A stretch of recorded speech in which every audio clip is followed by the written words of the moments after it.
दोस्तों, ये Jharkhand PGT economics विषय का पाठ्यक्रम से संबंधित है, जो अर्थशास्त्र विषय के पाठ्यक्रम का पहला नंबर पर ही दिया गया है, जिसे अर्थव्यवस्था का ढांचा के रूप में अध्ययन करेंगे। और मैंने इस टॉपिक को बहुत ही सरल तरीके से समझाने का प्रयास किया है।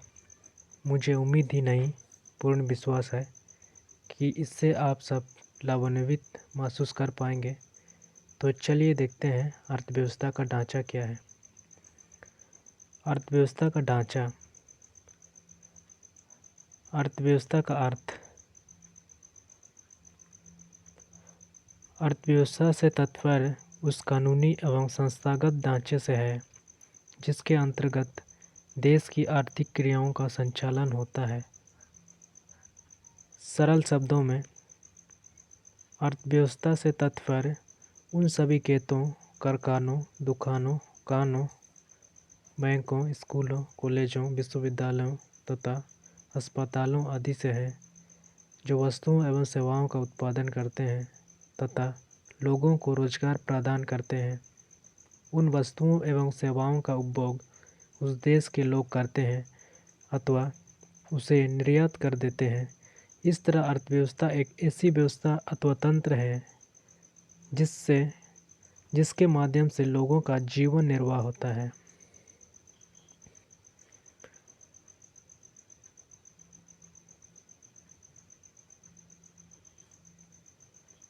तो दोस्तों, यहाँ अर्थव्यवस्था से तात्पर्य धन का व्यवस्था से है। अब प्रश्न यह उठता है कि लोग धन का व्यवस्था क्यों करें। तो दोस्तों, हमारी आवश्यकताएं जो है वो असीमित है और संसाधन सीमित है। उन सीमित साधनों से ही हमें अपनी असीमित आवश्यकताओं में से कुछ महत्वपूर्ण या ज़रूरी आवश्यकताओं की पूर्ति या पूरा करना पड़ता है। और दोस्तों, इन्हीं आवश्यकताओं को पूरा करने के लिए ही हमें धन की आवश्यकता होती है, जिसके परिणाम स्वरूप ही हमें धन का व्यवस्था करना पड़ता है। अब दोस्तों, यहाँ फिर प्रश्न उठता है कि हमारी आवश्यकताओं को पूरा करने के लिए धन की आवश्यकता या व्यवस्था ही क्यों। तो दोस्तों, हमारी आवश्यकताओं को पूरा करने के लिए धन की आवश्यकता या व्यवस्था इसलिए होता है क्योंकि यह विनिमय का माध्यम है। दोस्तों, हमें ज्ञात होना चाहिए कि पहले ज़माने में लोग अपनी आवश्यकताओं की पूर्ति वस्तुओं का आदान प्रदान या अदली बदली कर किया करते थे। तत्पश्चात धीरे धीरे लोग विकसित हो गए तो मुद्रा या धन को वस्तु विनिमय का माध्यम बना दिए। अब दोस्तों, प्रश्न फिर से यह उठता है कि धन की व्यवस्था या आवश्यकता तो ठीक है, पर इसे कहाँ से लाएं। तो दोस्तों, हमारा उत्तर जो है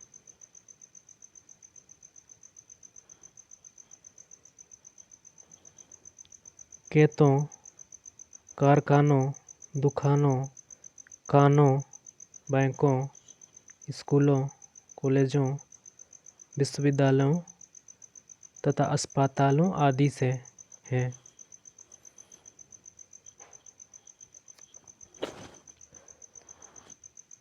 अब दोस्तों, आपके मन में यह सवाल उठ रहा होगा कि इन सब से कैसे धन प्राप्त किया जा सकता है। तो सबसे पहले हम देखेंगे खेतों से। खेतों में किसान कृषि करते हैं, विभिन्न प्रकार के फसल, अनाज एवं ज़रूरत वाली वस्तुओं को उगाते हैं तथा इसे बाद में अपने ज़रूरत के हिसाब से कुछ अपने जीवन यापन के लिए रख लेते हैं तथा बचे हुए उत्पाद को बाजार या मंडी में ले जाकर बेच देते हैं। बदले में उन्हें धन या मुद्रा या रुपए प्राप्त होते हैं। और किसानों को कृषि कार्य में कुछ मज़दूरों को भी लगाना पड़ता है। बदले में उसे मजदूरी या श्रम के रूप में धन या रुपए चुकाते हैं। इसी तरह मजदूर या श्रमिक भी अपने आवश्यकताओं को पूरा करने के लिए धन कमाते हैं।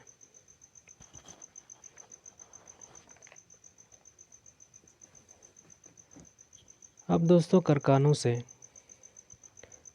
कारखानों में विभिन्न प्रकार की आवश्यकताओं वाली वस्तुओं का निर्माण होता है और उस कारखानों में भी उत्पादन करने के लिए मशीन के साथ साथ श्रमिकों या कर्मचारियों की आवश्यकता पड़ती है। बदले में कर्मचारियों को सेवा के बदले में धन प्राप्त होता है और यह धन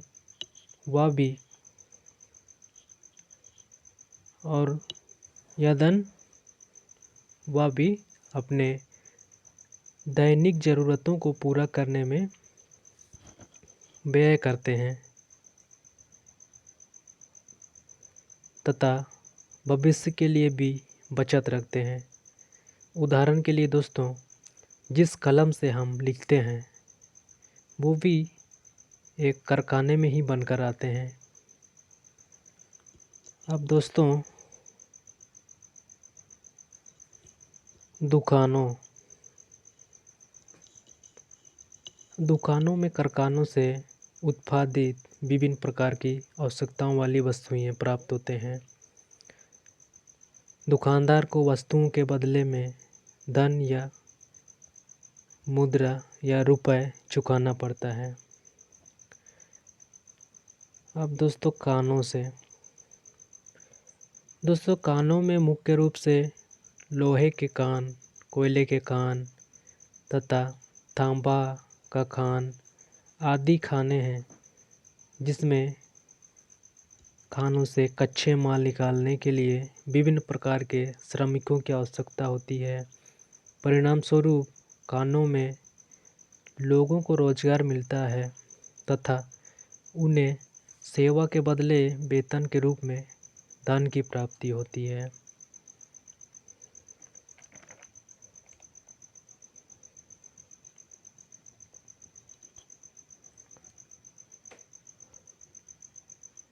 अब दोस्तों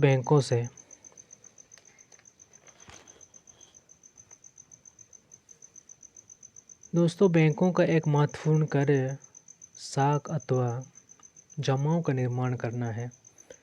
अन्य निगमों की भांति बैंकों का लक्ष्य भी लाभ अर्जित करना होता है। इस उद्देश्य के लिए वे मांग जमाओं के रूप में नकदी स्वीकार करते हैं और अपने ग्राहकों को साख पर कर्ज देते हैं। बैंक भी लोगों को रोजगार प्रदान करते हैं। लोग बैंकों में अपने सेवा के बदले प्राप्त किए गए धन या मुद्रा को सुरक्षित रखने के लिए बैंक में बचत के रूप में रखते हैं तथा ज़रूरत पड़ने पर आवश्यकता अनुसार निकालते हैं। अब दोस्तों स्कूलों,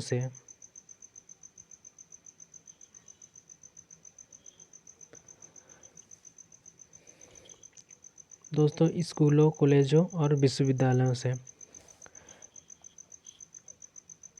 ये भी लोगों को रोजगार का अवसर प्रदान करते हैं। स्कूलों, कॉलेजों, विश्वविद्यालयों से ही विद्यार्थियों का सर्वांगीण विकास होता है।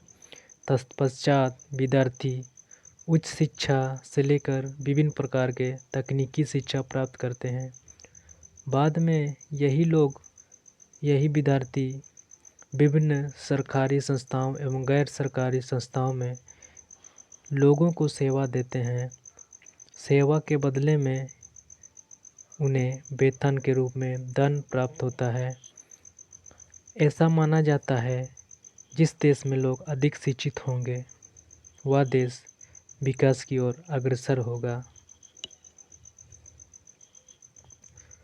अब दोस्तों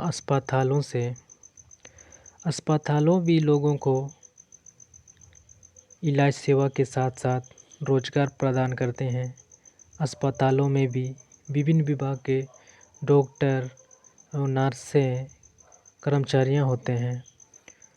उन्हें भी अपने सेवा के बदले वेतन के रूप में धन प्राप्त होते हैं। इस तरह दोस्तों अर्थव्यवस्था एक ऐसी व्यवस्था अथवा तंत्र है जिसके माध्यम से लोगों का जीवन निर्वाह होता है।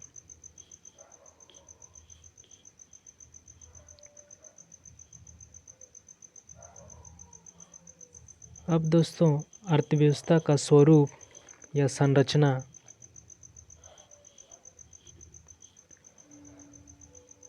Structure of economy.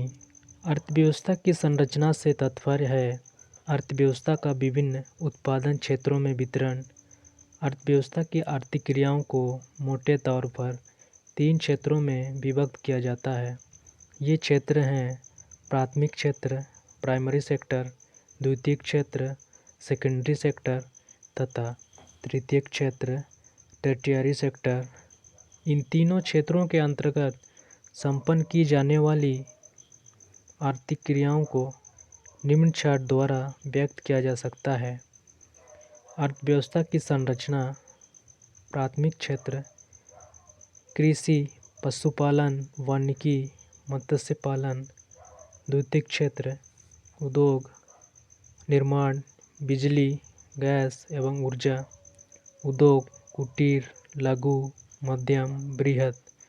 तृतीयक क्षेत्र बैंक, बीमा, व्यापार, परिवहन, संचार, अन्य सेवाएं।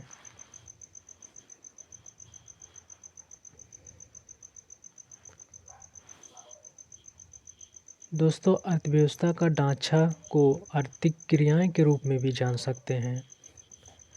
अब आर्थिक क्रियाएं किसे कहते हैं? तो मनुष्य की जिन क्रियाओं से आय बढ़ती है और आर्थिक उन्नति होती है उन्हें आर्थिक क्रियाएं कहते हैं। आर्थिक क्रियाएं 3 प्रकार की होती है: प्राथमिक, द्वितीयक और तृतीयक। अब दोस्तों, प्राथमिक क्रिया या प्राथमिक क्षेत्र क्या है?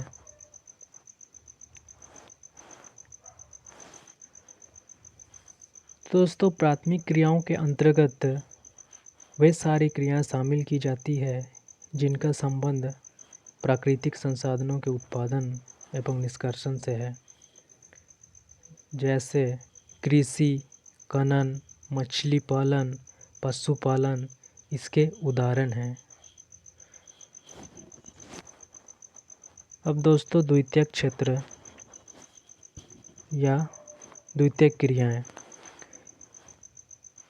द्वितीयक क्रियाओं में मुख्यतः प्राथमिक क्रियाओं से प्राप्त सामग्री को निर्मित वस्तुओं में परिवर्तित किया जाता है, जैसे गेहूं से आटा, बिस्कुट, डबल रोटी बनाना, लौह अयस्क से लोहा निकालना, कपास से वस्त्र बनाना इसके मुख्य उदाहरण हैं।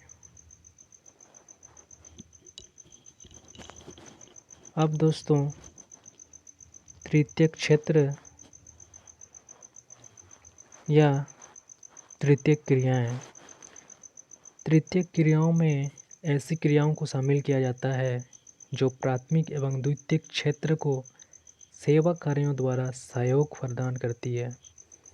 यातायात, संचार, व्यापार, विज्ञापन, बैंकिंग आदि इसमें शामिल है। हमारे आसपास के दुकानदार, धोबी, बैंक कर्मचारी, ब्यूटी पार्लर, ड्राइवर, डॉक्टर आदि सभी तृतीयक सेवा के अंतर्गत आते हैं।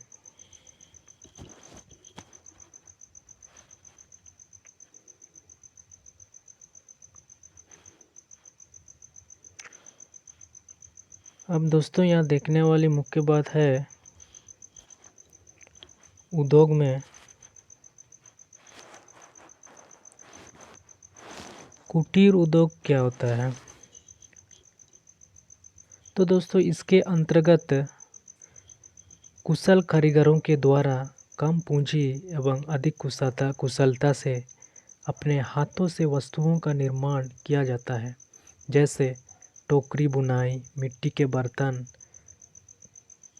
अचार, मुरब्बे बनाना कुटीर उद्योग के मुख्य उदाहरण हैं।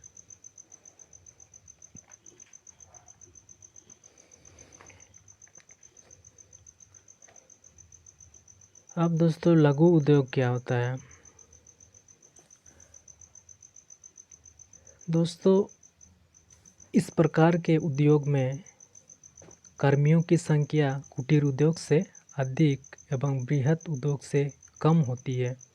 इसमें छोटी छोटी मशीनों का उपयोग होता है, जैसे रेशम बुनाई, हस्तकरघा उद्योग, दिया सिलाई उद्योग इत्यादि लघु उद्योग के उदाहरण हैं। अब दोस्तों बृहत